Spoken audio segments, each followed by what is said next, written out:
सुंदर कॉम्बिनेशन आलंय बघा. मस्त असा हा लव्हेंडर कलर आहे आणि वाईन कलरचं बॉर्डर आहे. मी ह्या साडीमध्ये तुम्हाला कितीतरी बॉर्डर दिल्या, डिझाईन्स दिल्या बघा. बॉर्डरचे डिझाईन चेंज आणि वेगवेगळे फॅब्रिक पण दिले. किती गोड रंग आहे. वाईन कलर हायलाइट करतोय साडीला आणि मस्त असा हा पदर आहे.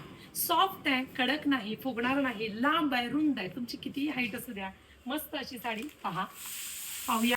सुंदर असा हा रिच पल्लू, जरी विविंग मध्ये साडीला टसल्स, ऑल ओव्हर जरी बुट्टा. हे पहा, लव्हेंडर कलर, त्याला वाईन कलरचं कॉम्बिनेशन. जास्त लव्हेंडर पण नाहीये, खूप सुंदर आहे, अतिशय सॉफ्ट आहे साडी. आज माझ्या हातात आहे तर उद्या तुमच्या हातात असणार आहे. पहा, लांब रुंद साडी आहे, हाईटला भरपूर आहे.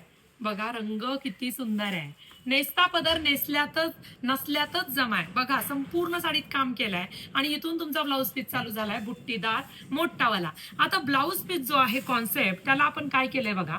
बॉर्डरला वाईन कलर दिलाय, दोन्ही साईडला त्या बॉर्डर दिल्या आणि गोल्डन जरीची बॉर्डर पण दिली आहे. ह्या दोन कलर मध्ये सुद्धा तुम्ही कलर ब्लाऊज पीसला वापरून तुम्ही डिझाईनचा ब्लाऊज सुद्धा तयार करू शकता. इतका सुंदर ब्लाऊज पीस आहे.